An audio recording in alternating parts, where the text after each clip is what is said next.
From the Dallas On Air studios in beautiful Dallas, Texas, this is Fulfillment right here on DallasOnAir.com. And now here's your hosts, the Vegabomber, PJ Dunn, and the film samurai, Carlos Salinas. All right, welcome back. I'm here joined by my trusty sidekick, the film samurai. And that voice, that's right, we are back.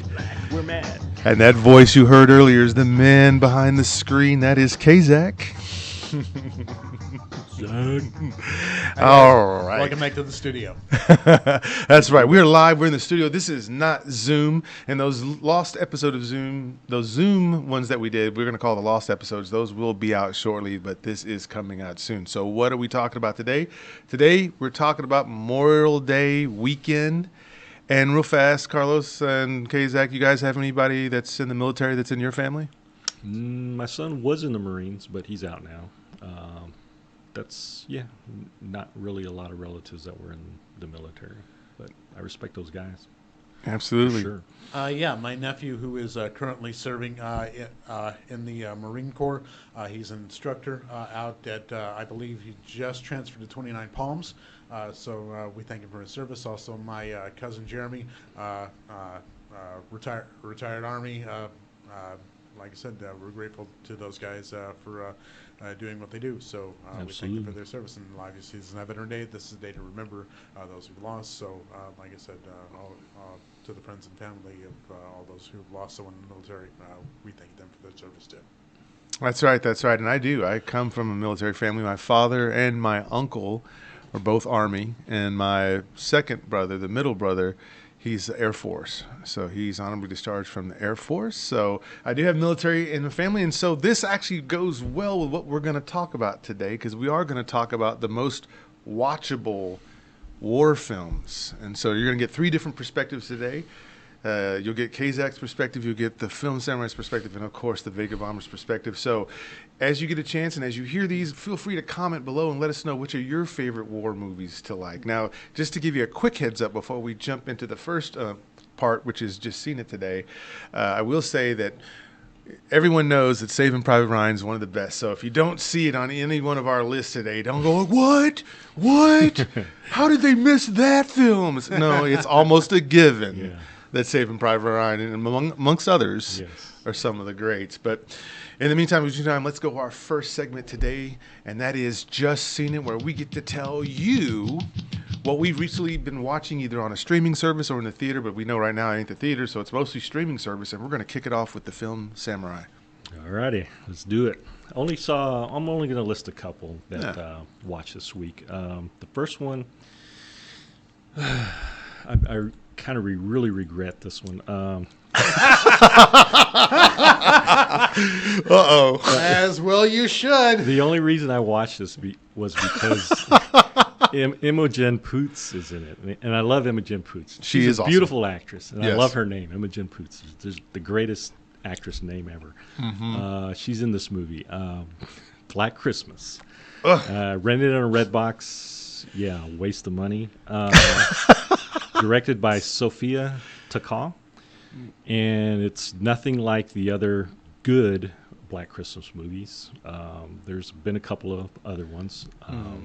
One with Mary Elizabeth Winstead back in, I don't know, 2006. 2006? Okay. Yeah. I like that one. I recently saw the original one. I love that original one. That's a good one. Olivia Hussey, Margot Kidder. Yes, Olivia Hussey. It is a great slasher, man. Yeah. They try to do something a little different with this, and they put kind of a feminist sort of twist on it, but it's really, it's terribly made. The plotting is horrible. It's hard to follow. You don't know why she's angry with a certain character, and you just have to assume a lot of stuff. And so it's like Cats. And then it gets supernatural, and it's just bad. Oh. And the less said, the better. I'm just going to... We'll take your word for that. Skip the rest of any commentary, because it's just terrible. Okay. So Black Christmas, avoid it. The other one I want to talk about now, this one is actually really good. It's called Boiled Angels, The Trial of Mike Diana. This is a documentary. I heard about it on a guy tweeted about it on Twitter. This guy likes to read a lot of books and stuff. He's a very smart guy. And he mentioned this, and the way he talked about it, I said, wow, that sounds interesting. So I checked it out. It's on Prime right now. You can watch it. And it's directed by Frank Henenlotter. Ooh, Frank the magic words. Uh-oh. Okay. I never heard of this guy, but okay. You never heard of Frank Henenlotter? No. Oh, Does he do a lot of documentaries? No. Oh, who is he? Henenlotter, if I believe it's the same person, He's the same guy. He is the director of some of the great B-movie classics of all Okay. time. So, Frankenhooker, it's probably Brain Damage. It's probably the same guy because it's going the subject matter of the Basket documentary Case. is vaguely related to, I wouldn't say horror movies, but Now anyway. I gotta look it up. Okay. Yeah, look it up. It's narrated by Jello Biafra. This is the lead singer of the Dead Kennedys. Yeah. And, Oh, wow. so it's got a lot of interesting things about it, and on so many levels. And it's about free speech. It's about obscenity. It's about what do you find offensive. Mike Diana was an underground cartoonist. He was inspired by the underground comics of the 60s and 70s. Robert Crumb, Spain Rodriguez, Gilbert Shelton, these guys. Oh my gosh. And those comics really pushed the edge. They were the first cartoonists to really put sex and violence and really bizarre imagery in the comics. Very surrealistic. A lot of it drug related. These guys are all working out of San Francisco, California, and Los Angeles, and so he was inspired by that. He's not the greatest artist, but he has an interesting style, and they recreate a lot of his little short stories. Jello Biafra just does the voices, and then they just show the images. It is very offensive if you are sensitive to things like this. The subject matter is really like, it's way out there. And you would think the guy is really, because of the stuff he draws and writes, that the guy is like this guy's like borderline serial killer. And a lot of people thought that, but in reality, the guy he's a very sweet guy. He was the kind of kid who would avoid fights at school. If he saw a fight, it bothered him. He'd walk away. He wouldn't hurt a fly. But he just got these things that were in his psyche and got him out through art and stories. And some of it's kind of actually really brilliant. They recreated one certain one about insects that I found kind of, wow, that was kind of awesome. And he got accused of, they brought him in as a suspect in like some murders. And because somebody noticed in one of his comics there was something similar to a murder scene, and so they brought him in for questioning, but they cleared him. But because of that, every time somebody saw him, oh, you got out of jail for killing those women, that stuck with him. And then maybe a couple of years later, the DA in this Florida county, this Podunk County in Florida, of all places, they decided to go after him for obscenity. And the DA, of course, as typical, they're trying to make a name for themselves. Oh, we're going after obscenity. We're going to protect the citizens. The thing is, this guy was only distributing his zine. They call them zines. It was just a self-made comic. He Xeroxed it, made 300 issues, and then you could only get it by mail order. You had to really want it. Yeah. Send money in, $2, and he'd mail it to you. He didn't sell it in stores. He didn't sell it to kids. But they went after him. And this is the first guy in the United States who was convicted of obscenity. Wow. This is like, Artistic this is obscenity. free speech, man. This is like, and everybody made the arguments for him. And he ended up doing not real jail time, but he was on parole for a long time. And he had to do so many 100 hours of community service. He had to see psychiatrists. He couldn't draw anymore. They took away his art material. That's crazy. This is incredible. This documentary will infuriate you. Okay. And ironically, because of the trial and everything, he ended up becoming a very notable artist. He had showings later on, all over the world, Berlin, in Switzerland, in New York City, in Los Angeles. Right. And people really collected his art. And he's probably a millionaire by now. Otherwise, nobody would have ever heard of this guy. But because the DAs went after him, Yeah. the first person who were forced to read the thing Yeah. were the jurors. They gave it to him and said, "Here, look at this." Oh, wow. They were forced to look at it. Mhm. Otherwise, nobody would have ever seen this stuff. Yeah. Except people who just heard about the zine from a friend or whatever and mailed in their money and got it. But man, it's a fascinating documentary, and I wouldn't. It's hard to recommend because of the material. They do show a lot of his material, and it's like it's bloody, it's violent, it's gross, it's sexual, it's everything you can imagine, like the darkest mind, But like I said, the guy himself, he seems like a really normal kind of. He's a cool dude, but that was it. Yeah. Wasn't hurting nobody, I guess. Yeah. Those are my just seen it. But yeah, Frank is it the same guy? Yeah. Okay. Frank is one of those directors who was full on free speech guerrilla filmmaker from New York. Okay. Like I said, some of the great B movies of all time: Brain Damage, Basket Case, Frankenhooker. Awesome. Hand in Lauder is the man, and of course Jello Biafra. Yeah. What more can you say about that? That guy's no stranger to offensive material himself. How about you, Zach? All right. So for me, I've got 2 television series that I'm going to go ahead and recommend to you. The first that I want to go ahead and recommend is a series on FX. It is called Mrs. America. It is a look at the fight for the Equal Rights Amendment back in the 70s.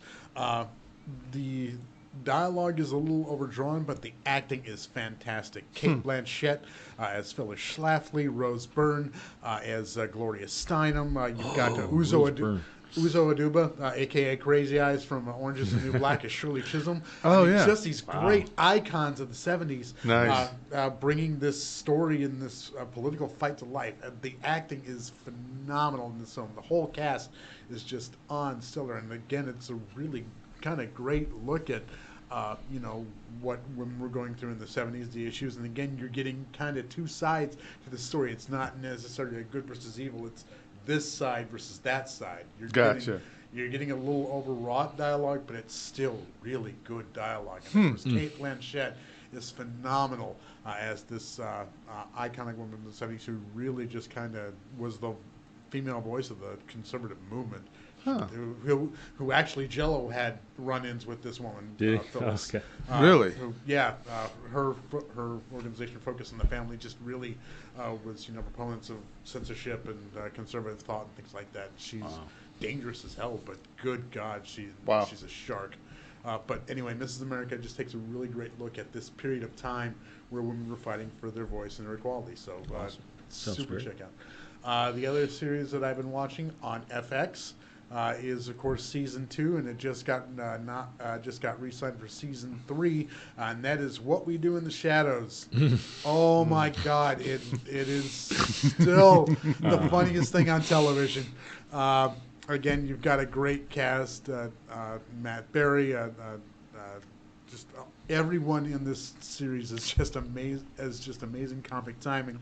It again is The Office with vampires, so it's awkward and it's weird and it's really funny. It's really well done. You've got some great cameos this season from Mark Hamill.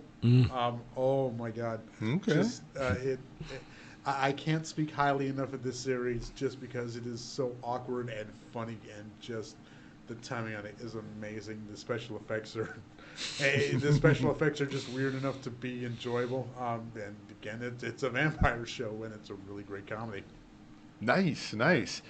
Well, I wish I had some as exciting stuff to watch as you guys did, but I don't necessarily think I did. Now, I did see a series, Last Dance, and this was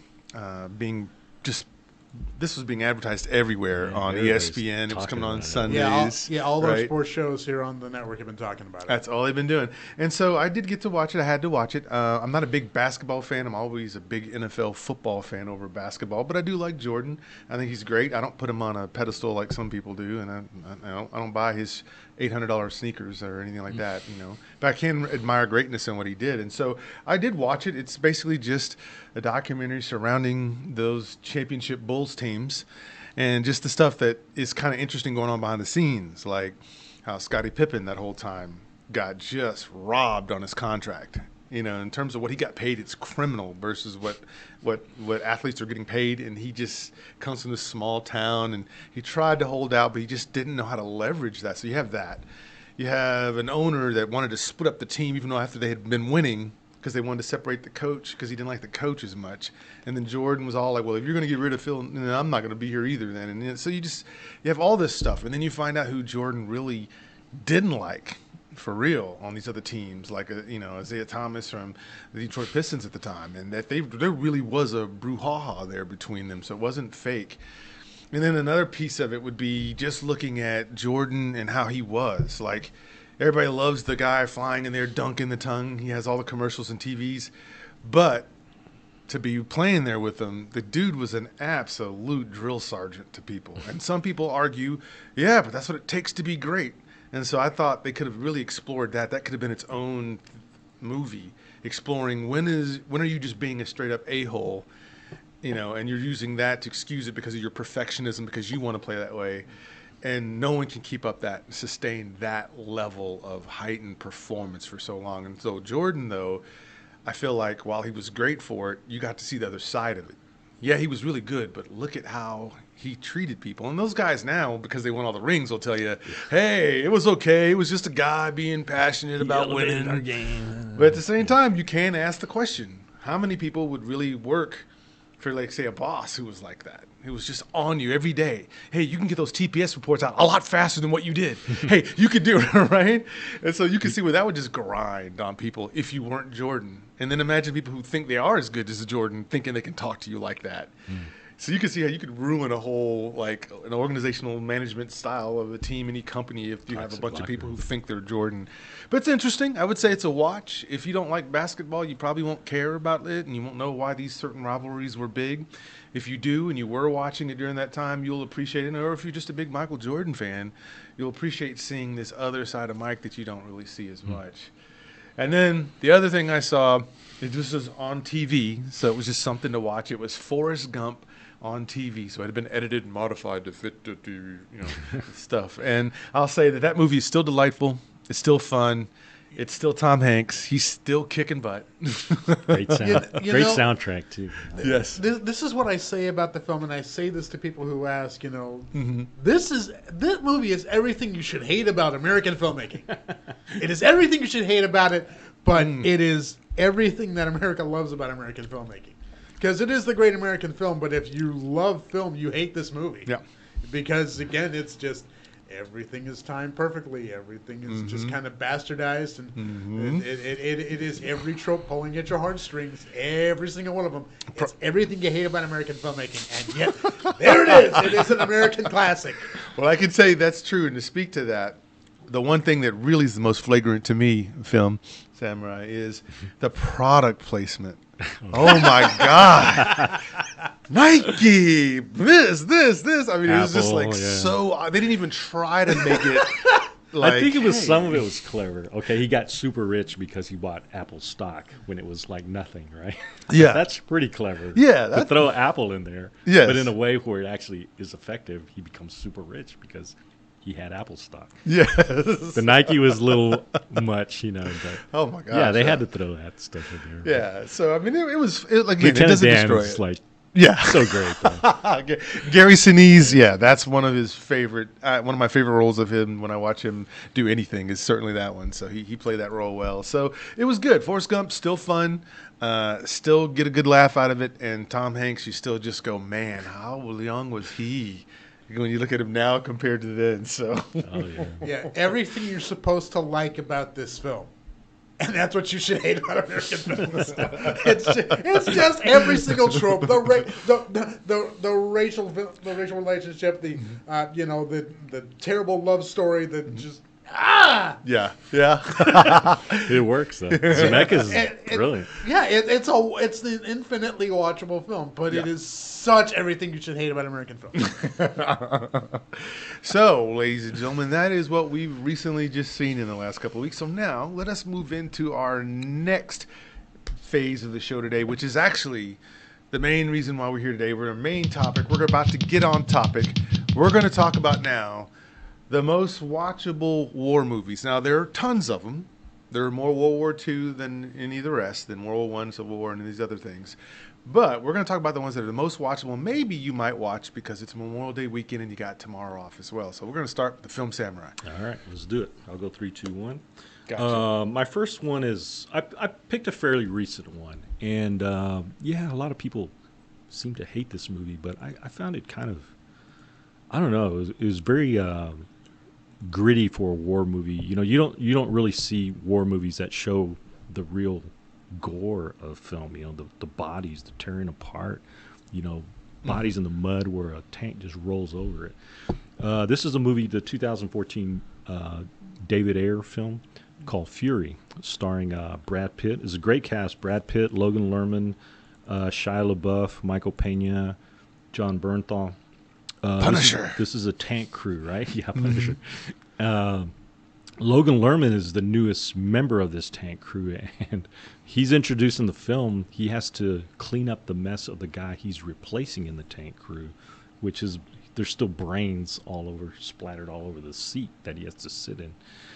And basically, Brad Pitt is this hard-ass leader. He's almost playing, what's his name from Inglourious Basterds. Yeah. Pretty much using the same tone of voice and everything. Aldo Rain. Aldo Rain, yeah. And so it's this tiny little tank, but it's fast. You know, it can maneuver very quick. And there's a great scene where, you know, they got these giant German Panzer tanks all lined up. And then his few go after him, the way they maneuver and move around and get him in the crossfire. And the biggest criticism of this film I always hear is the last 30 minutes. It gets really over the top as far as this one little crew taking on like 1,000 German. It's almost like 300, you know. Yeah. 300 against a million Persians. It's kind of like that. But I went with it. You know, I love the cinematography. I love the way it was shot. I love the bullets coming out, those 50 caliber bullets lit up, you know, the explosions. And yeah, it's just one of those movies. I'll watch it, and yeah, I like David Ayer, and that's probably one of the reasons that I like it. I'm a fan of his work. Yeah. My second choice is Paths of Glory, Stanley Kubrick, 1957. One of my all-time favorite war films, and it's really kind of like an anti-war film, in the fact that this is the French army. There's some great battle scenes. The trenches, you know, this is the World War I believe. And these guys are they've been hardened. Every one of them has that 100-yard stare, you know. And of course, they're supposed to attack the anthill, you know. And these soldiers get bottled up. If they go over the line, you know, of course, they get just mowed down. It's like a buzzsaw of machine gun fire. And so the officers are dealing with the ones above them, and these guys are high up and very wearing these beautiful uniforms and talking very, you know, and somebody has to take the blame, you know. Somebody didn't follow orders, but if they did follow orders, men would have been slaughtered. So basically, it's Michael Douglas's character standing up to them. Kirk Douglas. I'm sorry. And it's a classic film in every sense of the word. It's one of Stanley Kubrick's finest film, and this was one of his early films, and it stands up today. It's great. The third one I picked was The Thin Red Line. Terrence Malick, 1998, Guadalcanal, based on the James Jones novel. Is autobiographical. And there was actually, I found out this morning, there's actually a 1964 version. But this one, this cast is unbelievable. You know, you got Jim Caviezel, Nick Nolte, Adrian Brody, George Clooney, Ben Champlin, Sean Penn, Thomas Jane Woody. And a lot of these guys are only in the movie for like 5 minutes or 2-minute scenes, you know. He cut a lot of scenes out. Some actors complained later that they filmed all these long scenes and they just ended up cutting them out. And that's the way Malick works. He'll just shoot and shoot and shoot, and then he'll just craft this film and put it together. The Hans Zimmer score is one of his finest, man. This is sublime. They got a particular track that's my favorite. It's called Journey to the Line. You listen to it, man, it'll bring tears to your eyes. But yeah, it's very Terrence Malick. If you watch it, it's his style of film. But it's brutal in some scenes, and yeah, one of my favorite war films of all time. Wow. I love it. That's so good. I love it. That's great. And I liked Fury. When you mentioned Fury, I like that. I think for me, when I watched Fury, what I noticed was this was probably the first war film that really focused on the tank maneuvers. Yes. Like when you watch all the others, it's all about how they flank and how they get in trenches and how they get around and how it's a pack of 5 pinned down by thousands and that sort of thing, and snipers. But I love that film, Fury, because it really showed you the strategy if you're going to get into a tank battle. And it just showed you the superiority of the German tanks, just how they were just solid, and what our guys were in just trying to move around in those little Sherman tanks. So I thought that was amazing because I'd never seen that in war movies. They usually don't focus on the tank battles, and they made that tank battle. David Ayer made that tank battle very interesting. Yes, absolutely. Okay, Zach, what do you know about these war movies? All right. So yeah. All right. So I chose a couple that, honestly, I think mine kind of focuses on human spirit as far as my choices go. The first one that I chose was The Dirty Dozen. Yeah. Again, you've got this ragtag group of just convicts and criminals who, these guys have nothing left to lose. And man, watching them train, watching them come together as a unit, and then carry out this impossible mission with just force and destruction. It is just a really well put out. You've got Telly Savalas as an incredibly creepy guy. You've got Lee Marvin as just this guy who forms this unit. You've got just all these really great actors: Charles Bronson, John Cassavetes, just George Kennedy. All these tremendous people putting forth this unit that shouldn't work, and it absolutely does. It is one of just an iconic battle too at the end. Just watching them tear apart this manner is so it's enthralling. And it is a super 100%. It is a super outsider film, but God, it's so I almost went fun with to that watch. It's so good. It is so fun to watch, and it's so rewatchable. Yes, It's absolutely. just the characters, the combat. So many great lines. Yeah, absolutely. Yeah. The second one that I chose, again, it's in my opinion just again one of the great combat films, and that's The Great Escape. Steve McQueen, James Garner. How can you go wrong with this film? Just like I said, it's troops captured behind enemy lines in a prison camp, and the ability and the true story of these guys forming a plan to escape, digging tunnels. It's a story about ingenuity and just needing to get out.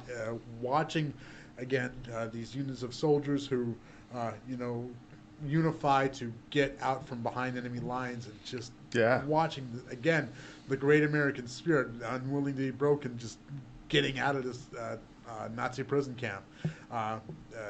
You've got characters who are just incredibly smart, incredibly ingenious. Again, everyone in this film is so likable. It's just brilliantly. It's just a brilliant film. Of course, the McQueen stunts. It's one of those just iconic films that if you've never watched it, and one of the most memorable pieces of music too. That theme. Absolutely. Did this movie inspire the TV show The Rat Patrol, which was also about a small ragtag? Did it inspire it? I know it's not exactly like it, but I'm wondering. I don't know if it did. That was one of my favorite shows when I was a kid. I remember Rat Patrol. Remember the Rat Patrol? Wow. Yeah, it's been years, but I remember it. The third one that I chose is not necessarily obviously a war film, but it absolutely is, and it's Casablanca. Again, this is It's the background. Casablanca is, of course, one of the greatest love stories ever captured on camera. But more importantly, it is a film about the underground, about things being pulled behind the scenes, people trying to escape from war and get out from under that curtain. Again, you've got the story of Victor Laszlo, who is, a resistance fighter, and you have this whole underground network, and of course, it is love being torn apart by war. It's hell on all sides, and again, you get to see the underside, the underpinnings of war, and of course what it does to people in relationships. That's why, like I said, it's not obviously a war film, but it really is, kind of, normal people existing in extreme circumstances. And it's, again, if you watch it from that viewpoint, it's really a wonderful film, man. Yeah. I mean, just beyond the love story, of course. Yeah, but like I said, it's not obviously a war film, but it really is a great war film. Yeah. No, Totally I love agree. during war. Great. Yes. I totally agree. Greatness. So I looked at my three. Same thing. This is very difficult because obviously I really love the war films, because I think while we understand most of the war films is going to show you how people react under such extreme traumatic situations, and then how do they come back, and then why would anybody want to be that patriotic to want to go die, or as the saying goes, you make the other guy die for his country. So I've always admired these films as the real early on kind of the very picture of macho, in the sense of if macho is not necessarily drummed up as a fake macho, because most of these guys are scared to death, but they push on because they say they believe, rightly or wrongly, that, hey, this has to be held. This line has to be held. We have to get forward, or there's some people that we need to save who are in trouble. So number 3 for me, I start off with American Sniper. So this is Bradley Cooper playing. He actually got an Oscar nomination for this role. But the reason why I like American Sniper, it's not that the story's so super great. It's just about Chris Kyle, who's a Texan, famous Texan here, and a good sniper. And it's just about a guy going into the Iraqi war, and he's a sniper, and he's one of the best snipers ever. And then it juxtaposes his life at home and trying to be a good dad with his wife. Sienna Miller's in this as well, playing his wife Toya and his daughter. And so how do you just become normal after you've just been trained to go out and kill and take people out from thousands of yards out from in front of you and that sort of thing?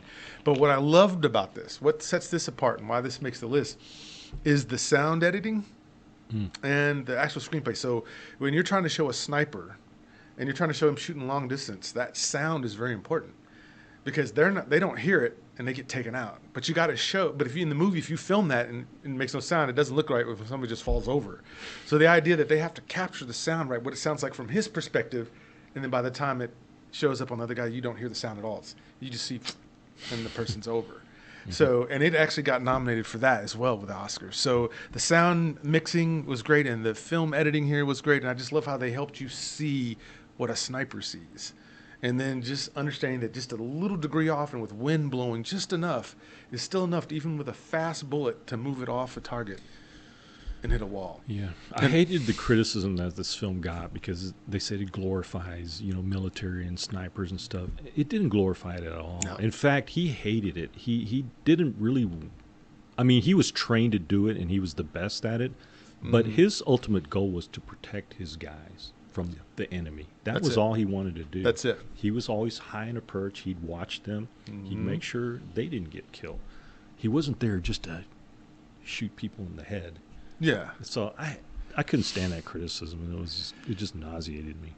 Yeah, I mean, I've got a couple of friends. Obviously, I've got family in the military, but I've got some friends in the military. One's a major right now, a Major Wallace, if you're watching. Hey, but he's one of those guys. He's a stand-up dude, and his thing isn't that it's political for him. His thing is that you're going to send people anyway from our country to go defend it. So if I'm going to go, then my job is to bring them back home. Yes. And that's his deal. His deal was not, I want to go kill some dudes with a rag on their head and all that stuff. Now, you can question, should we be there in the first place? Absolutely. Fine. But since we're there, at least do your best to save lives. Absolutely. And historically, you're never going to not have war and battles. There's never been a time when there wasn't. So if that's going to be the case, then it's about how do you get out of it with the least amount of collateral damage. That's really what it starts to become, because you don't really want to be there if you don't have to be. Yes. So if you're there because it got to that point, right? So my second pick then would be Hacksaw Ridge. So love this film. So again, this is during that World War II battle in Okinawa. It's about this is a true story, because this is Desmond Doss, played by Andrew Garfield, Spider-Man, right? The second Spider-Man, I guess, if you will. And he's a conscientious objector. He doesn't want to go over there. In fact, he doesn't even want to carry a gun because of his, religious beliefs about thou shalt not kill. So he doesn't even want to bring a gun. But at the same time, he also says, It's my duty, though, to go over there because Yes. men are going to have to go over there. So if I'm going to go, then what's the thing I can do to partake without being necessarily someone who's an aggressor? So this film, I would say, for Andrew Garfield, I didn't know he had this kind of chops in him. I'm not going to say it was, he was Tom Hanks level or Michael Day Lewis level, but for him, where he was able to go in this, you could see it. So his acting didn't distract. I'll say that for sure. And just the idea that His hair distracted me, though. His hair, yeah. If he was a real soldier, it would have been short. True, Not true. his bouffant. Yeah. Yeah, it's an instant DQ for me because it's directed by Mel Gibson. That's Yes. And so now this did get some nominations, of course, for the Oscars. So it did get a nomination for actor in a leading role, and then, of course, best picture and sound editing, which you could find in war movies. So what I really thought was great was just the story of Desmond Doss himself. I mean, a guy that would say, I will put myself in harm's way for what I don't believe in to bring guys back. I mean, who does that? If that's not a definition of a superhero, I don't know what that is. And so I love that for sure. And then, of course, I would say my number one on this list for now, and again, knowing that Saving Private Ryan is out there, knowing that 1917 is great, and I love that film as well, it is Lone Survivor, because this film is told from the perspective based off the book by Marcus Luttrell, the guy who was actually there. And you have Ben Foster, Taylor Kitsch, Eric Bana, and Emil Hirsch. What a lineup. And so they're the 4 Navy SEALs, or 5 of them, that were placed behind lines because there's a person of interest that they have on the Taliban that they need to take out. But what happens is they end up getting pinned down by all the Afghanis there. And then from there, it's all about, as the movie title says, Lone Survivor. So you see each and every one of these guys get taken out. It's not spoiler alert, but it's Lone Survivor, so we know what's happening. So what I love about this is that Marcus Luttrell, played here by Mark Wahlberg, which this is completely a different thing because Marcus Luttrell is 6'3", and Mark Wahlberg is like princess size, right? He's like 5'9" or something like that. And plus, Mark Wahlberg is from Boston, and Marcus Luttrell is a Texan. So I was like, man, if you throw in some Pac Yakai in there, this ain't gonna work.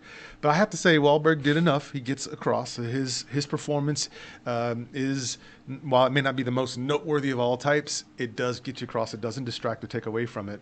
But what I like about this is it shows that even though Marcus Luttrell was over there, and he did survive, he has lots of damage, the person that saved him was an Afghanistan guy. Mm-hmm.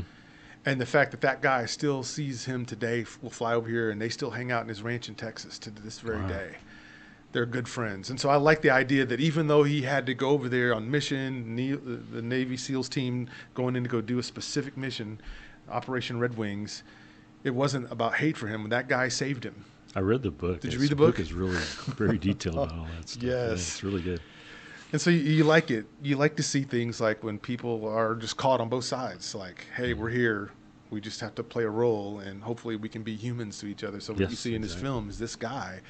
He could have easily told the Taliban, he's in here. Right. And he didn't. He hit him. And so then, but I'd say my favorite scene in this movie is watching them being chased, and they come up to this cliff, and it's nothing but a straight fall down, and they have to make the choice. Do I turn around and fire and run out of bullets when I'm outnumbered? Or do I take a roll down the side of the hill and hope that I land safe and okay? And they have to choose to go off the side of a steep hill. And that is some of the most crunchingest sounds as you hear them rolling, choosing to flip down the hill. And you hear arms snap and breaks and stuff like that. And then some of them hitting rock and just dead right there on arrival because they hit a rock wrong. And so now you really want to see Marcus Luttrell get through there. You now want to say, well, how does this guy make it? The movie's called Lone Survivor, so we know he's going to make it. But how does he get through it when they're on him and he's injured, and then there's this small little town right there? Mm-hmm. Will they hide him or will they give him up? Because they put their lives in danger. So for me, that was incredible. So if you're not jazzed up now about this, there are some really good films you can watch right now on that. So now let's get into our third segment, as we will do as long as COVID-19 is going on. We will continue. There it is, wiki, with our list of rewatchable movies, because there have been several great rewatchable movies, or maybe you haven't seen them at all, so it's just watchable. So we'll start with the Film Samurai again. All right, let's do it. Starting out with the 1962 John Frankenheimer film, The Manchurian Candidate. Stars Frank Sinatra, Lawrence Harvey, Janet Leigh, and most memorable of all, if you've ever seen this film, Angela Lansbury as the mother of Lawrence Harvey's character. A group of soldiers go on patrol. They disappear, and then all of a sudden they're back. And there's something a little off about them. And it turns out they were brainwashed by the enemy. And eventually one is brainwashed to assassinate a political candidate. So it's a very well-crafted film. It's one of those movies, it's very unsettling in certain scenes to watch. As I said, Angela Lansbury makes an incredible she villain. Knocks it out of the park in this film. And even her husband, he's a character actor, but his role in the film is like, he's just amazing to watch. But the McCarthy-esque role. But the scenes in the where they're getting brainwashed. You know, they're sitting in this little room, and it seems like they're sitting in a tea party, but they're actually sitting with a bunch of communists. You know, from China and Russia and so forth. But very effective film, and it's so well shot too. Yes. I mean, just every incredible cinematography. Yeah, every moment in that film, you know, just great angles, stark colors in black and white. It's almost bordering on surrealistic at times. Yeah, right? It is very Twilight Zone-ish. To be honest with you, I wouldn't be surprised. The second one I picked was The Conversation. Really? Ford Coppola. Wow. 1974 film. Yeah, I've seen this many times. I love this film. 1974, he made this and The Godfather 2 in the same year. They were released in the same year. But man, what a 1-2 punch of films when Coppola was making some of the most incredible cinema you ever watched. But stars Gene Hackman as Harry Call. John Cazale is in it too. He's playing a guy that they hire to do surveillance. And at the very beginning of the movie, there's a couple walking around this little park, and they're being recorded with this equipment, and they're just having this conversation, but it sounds like something is like conspiratorial. You know, it gives you this very odd feeling. You're listening in on something you shouldn't be listening in on. So over the course of the movie, he's taking the audio and filtering it out so you can hear it clearer, and then he thinks this couple's going to be killed. And then it's just like a race to towards the end where he basically practically loses his mind of paranoia. There's a great scene where he goes to a convention where they sell nothing but surveillance equipment. And there, he's like a rock star. Everybody knows Harry Call. Oh, you're Harry Call. Harry, can you hold this and let me take a picture of you holding my this little machine that records telephone conversations, you know. And he just waves them off. But it's a very good film, and I can just rewatch it over and over. The final one is kind of a takeoff on this, and it's called Blowout. Brian De Palma, 1981, stars John Travolta, Nancy Allen, John Lithgow, and of course a bunch of other character actors that De Palma has used in other films. This is really paranoid. It takes place in Philadelphia. There's a candidate his tire was shot out as he was driving down a road, and the car goes into the water. John Travolta's character is a sound man who works for like a B-movie filmmaker. You know, he's just trying to get new sounds. He's recording owls in the trees and wind and so forth. But he happens to record that. Pow! You know, you hear a tire blow out. Oh man! And somebody else happens to be filming it at the time. And that guy's filming it because of other reasons I won't go into if you've never seen this film. But, okay. Oh man, it's one thing after another, and John Lithgow's character is the creepiest son of a gun you've ever seen in a film. Nancy Allen is so beautiful in it, and I love this film. And it's so bleak. The ending, if you've ever seen it, it's one of the most heart-wrenching endings you'll ever see. Oh my and goodness! You always remember it in those final lines. Wow! Too. But it's so well done. I love Brian De Palma. I think this is one of his best films. Wow. That's it. K-Zach. All right. So I wanted to choose 3 this week that are not necessarily typical war films, but they're war films.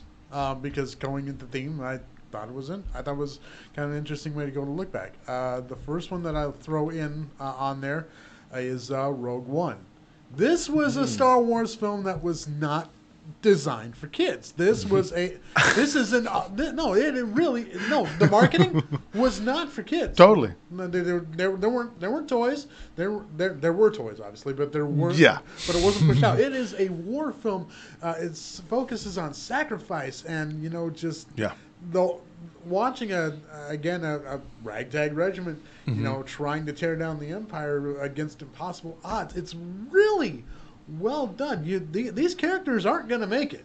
There is no sequel for these people. It is basically a suicide mission, and But I mean, outside of that one lightsaber, and you get to see the ultimate bad guy doing what he does best. Honestly, it's a really great combat story.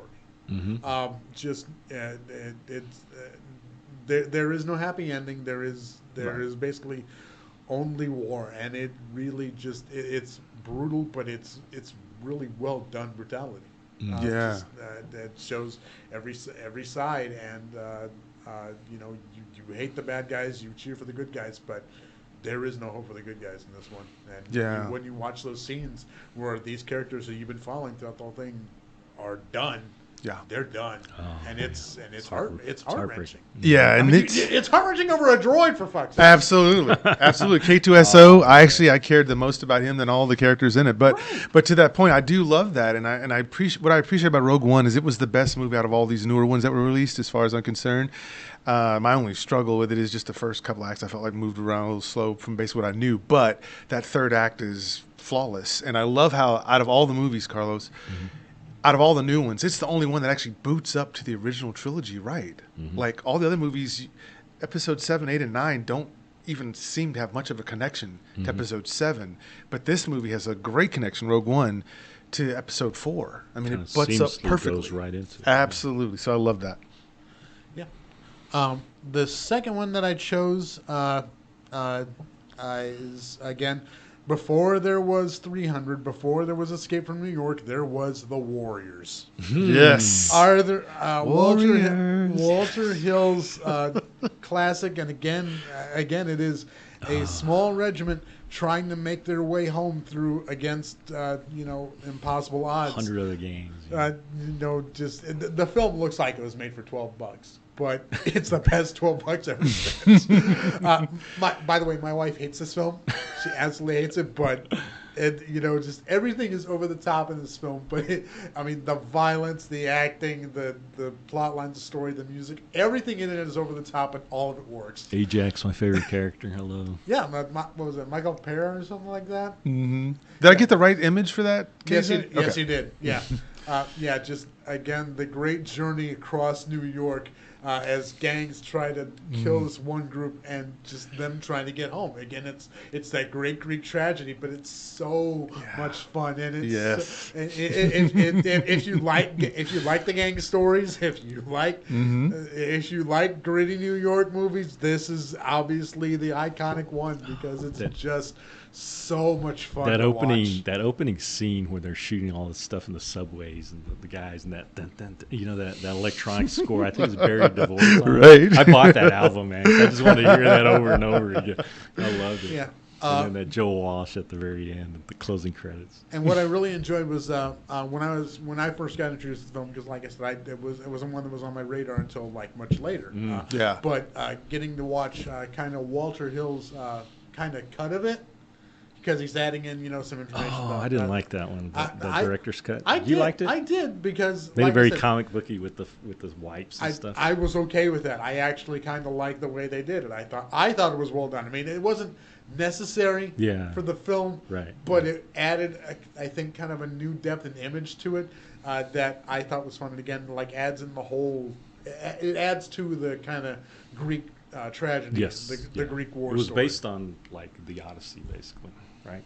It's based, There was a book of the Warriors, Yeah. but that book was kind of a takeoff. right. And I think in of the the book it's Odyssey. in the city, but yeah, I think it's. So I instead of can't- the sirens, they had the Lizzies, and so forth. Instead of this, they had this gang, so forth. So yeah. Yeah, absolutely. So, like I said, it's still fun to watch. It's still, just that great synthesizer score.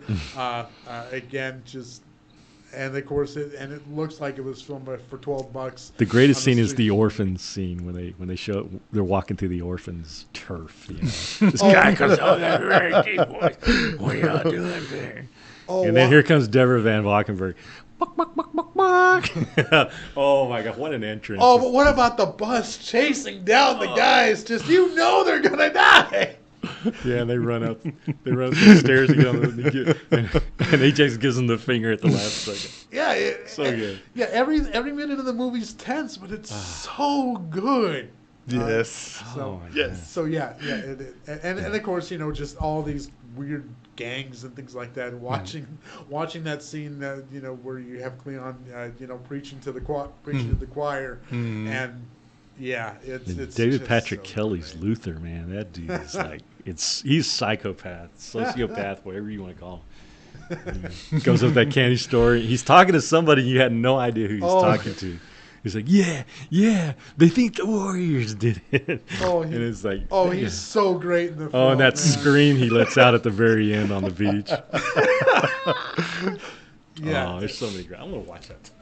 There you Yes. go. There you go. The last one Yes. that I wanted to get into is one of my favorite war films of all time, and it's John Borman's Excalibur. Excalibur. Again, the stories of knighthood and nobility. Again, Arthurian legend. yeah, again, it's just one of those movies that's so over the top, but again, tremendous dialogue, Very great scene adult chewing. too. Man. Oh, A lot of yeah. nudity in it. And Yeah. Oh. Violence is like oof. Oh yeah.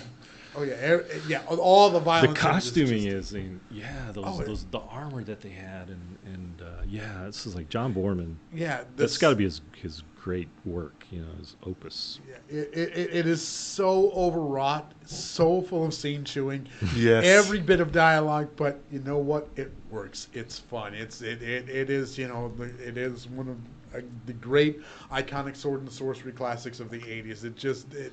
That Carmina Burana score, just every bit of it is just so overwrought and so over the top. But if you're going to go for Arthurian legend, you go big, and you absolutely just love every character in this film. I honestly love rewatching it, going back to rewatch it, like every 2 or 3 years, just because it's so good and it's so fun. And then, like I said, I'm right now reading the Sir Mallory Arthurian Tales, so just kind of getting to get those visuals and tie it all together.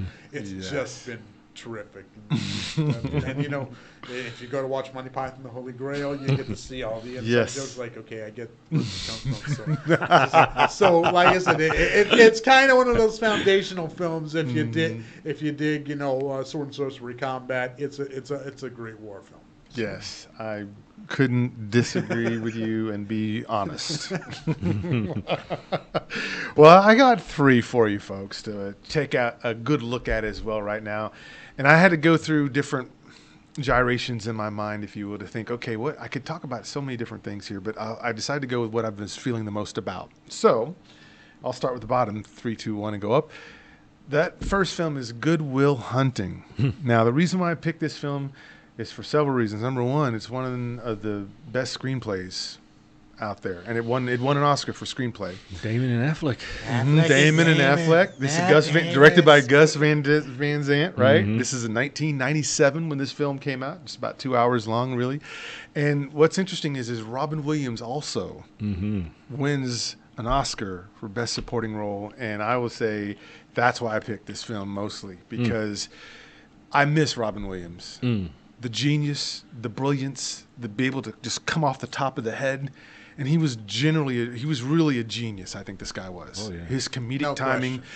He was also the most tortured soul that no one ever knew as well at the same Right. time. So if you watch this film where he's playing a therapist, right? Who's trying to reach for the soul of this janitor who's a genius IQ, and just the back and forth, mental warfare, if you will, going back and forth between a reluctant Matt Damon and here, as Will, and then seeing Robin Williams playing Sean here as the guy that's trying to reach this guy.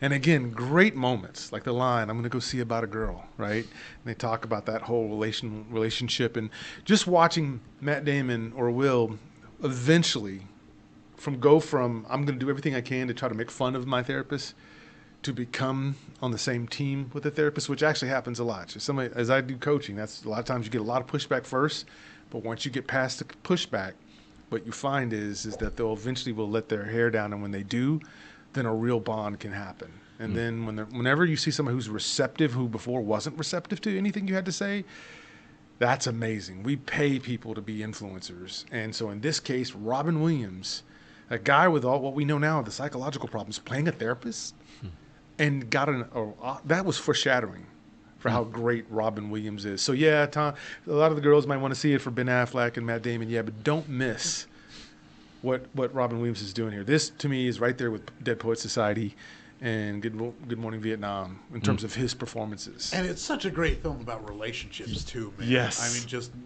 again, the human condition, the psychological suffering, and just the torture of genius. To be honest with you. But, absolutely. But like I said, it's a great story about relationships and being interpersonal, man. Yeah. That's absolutely right. So if you watch that film, I don't think that's a time.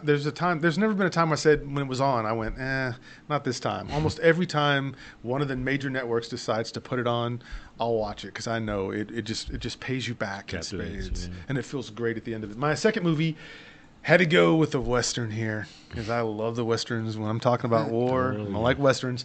Unforgiven. That's right. 1992's Unforgiven. You got to love it.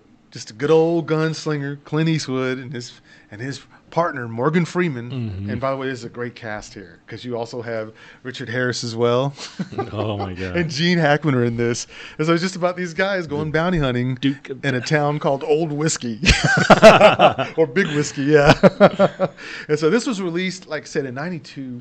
Again, nobody plays a Southern, or I guess I should say Western, hardcore, beaten by the weather skin, squinty-eyed because I've been in the sun too long, but know how to drape a shawl over you and pull out a gun faster than anybody than Clint Eastwood. I mean, he's just personified that character. He plays it almost all the time, but that's okay because if Will Ferrell can play the goof all the time, then okay, well then he's got this when it comes to anybody. The living embodiment of I'm too old for this shit. Yes. It's someone who just says, you know what? Don't make me. Don't make me have to pull this trigger. And how many times have we seen the classic one-liners he's had in all of his movies? But Clint Eastwood, once again, Unforgiven, just sells it. I love it. This is a film that you just don't need a whole lot of anything. This is a film you just go in and say, Gene Hackman's going to tear it up. Morgan Freeman is going to tear it up. And Clint Eastwood is just going to embody it. It's going to be true. Deconstructing the Western man. Absolutely. Love it. Absolutely. It's a hell of a thing, killing a man. It's like, oh. Yes. With the kid. It's kind of interesting to see Gene Hackman play two different Western bad guys in iconoclastic. The one that all relate to it is the Quick and the Dead. Yeah. Just to see him play two really great Western villains and two, very different Western villains. He's playing it straight in Unforgiven, but he's playing it up for the cameras on Quick and the Dead, just to show you just how good of an actor he was, man. Totally. And again, it always pays dividends. So the part of a watchable movie, guys, if you're wondering why didn't we just call it the best or the most memorable or whatever, it's about really with film, it's about what will make you watch it again. And there's usually core elements of it that make you watch it again. Sometimes it's the actors, sometimes it's the screenplay, sometimes it's the tone of the movie. It fits the mood that you're in. Sometimes it's a combination of all those. Yeah. And then it's a good time. So my number one, and this was hard. I'm going to say it's number one by, I guess, default, but there's so many other films as well. But I just went ahead and went Braveheart because I hadn't watched it in a while, and I watched it 2 days ago, and I didn't put it on my just seen it because I wanted to save it for this. Still holds up. And say what you will about Mel Gibson as a director and an actor and as a person. In this one, I don't see anybody else playing the Scotsman, William Wallace. I don't. And as they lead, after having his wife killed and he leads that revolt up against the tyrannical English king, who was played by Patrick Mago. Mm-hmm. Yeah, so I bought it and I liked it. And maybe I was just looking for simplicity, because it's a simple story, straightforward. You know, your wife dies, but those battle scenes. Oh my god! Yes. Oh my god! Some of the most brutal, bloody. I mean, sword just right to the face. Yeah. Sword like in the face. Like Yeah, and that male bonding that goes on, you know, when the bigger guy and they fight, and it's not always about that. A fight is to try to make you look dumb or stupid or whatever, but it just shows you, hey, look, the crazy one. Yeah, right. Ireland, you know. And so for me, like having 3 brothers, you know, this means a lot, because there were times when, you know, you wanted to choke your brother and everything, Right. but you wouldn't let anyone else choke your brother, right? No. You wouldn't let anybody else hurt your brother. No. But so there's this thing that's kind of playful, kind of violent, but at the same time, they know, even though y'all get mad at each other, that you're not really mad at each other, but you're kind of, and so you see some of that kind of woven into this as well. So yeah, I thought Braveheart was definitely a film that's rewatchable. Right. It is almost 3 hours. Yeah. So be wary of that. It absolutely is a great film. Don't get me wrong. It's a great film. It's well made. It's well shot. The combat, the inspirational speeches, all of it's great. It's just made by a terrible human being. Right. And actually won several Oscars. So it won for directing, it won for it won Best Picture that year, and it won for screenplay, the writing. So Well, it's yeah, worth every one of them. Just again, I'm one of those people who sometimes has a hard time separating the art from the artist. Sure. And, like I said, it's just one of those films that I won't go back and watch because, again, I don't like the man. But Sure. that being said, this terrible human being made a really great film, and Yeah. it is worth watching. It is worth seeing. It is worth celebrating, even if the guy isn't. The movie is. Yeah, so good. So thank you guys for watching. What we're going to do now is jump into our shout outs. And with that, Film Samurai, who do you want to shout out to? Shout out to Matt and Nicole, my son and daughter. They're down in Austin. Lockdown. Lockdown in Austin. My cousins out in California, Stella and Joelle. All my buddies on Film Twitter, who I just interact with. But all right. Very cool. Hi, Okay, Zach, everybody. who you shouting out to? As always, I do want to shout out our guys on the Rantcore Pit, Eddie Medina and Cole Houston, who alternate Sundays with us here on DallasOnAir.com. Do make sure to check out their show, The Rantcore Pit Live, which is all about Star Wars, Isle of Toys, which is all about toy collecting, and, of course, currently on hiatus, but soon to be coming back, Figments, the Unexplained Mysteries podcast with Eddie and Colleen Medina. There was some really cool stuff in the works with that show, so stay tuned here to the space here on DallasOnAir.com. And, of course, there is some really great stuff coming from this network, which is, like I said, we are ever expanding, and we are going to bring you some very, very cool stuff. So, like I said, watch this space. And again, shout outs to Jansen and Kat Chensky, who, like I said, give us this space here every week to do what we do. So, thanks to them. That's awesome. And I want to give a shout out to Sean Presley, Lauren Wiedauer, Tristan Fraser, Harry Thomas. I'm looking down at my list. Michael Paul, Troy Ross, Daniel Meza, who's a good friend of both me and the Samurais there. Mad Mel, who's just one of our top commentators, and she comments on most of our videos and whatnot. And, of course, there are guys, Eddie Medina and Cole. Love those guys. Stephanie Crane, who watches his live as much as possible. She might have the record on how many live shows that she's logged. And then Scott Laney and Sandra as well. So that's going to do it for this episode. We'll see you in June. As you know, we're every second and fourth Sunday. And I believe that's going to be either the 13th or the 14th. I'm not sure off the top of my Let me head. double check that date so we can give that to our audience. And that next show is going to be on June 14th. 14th. So we'll see you then on June 14th. And so until then, we're out. Peace and kick that music. Sayonara.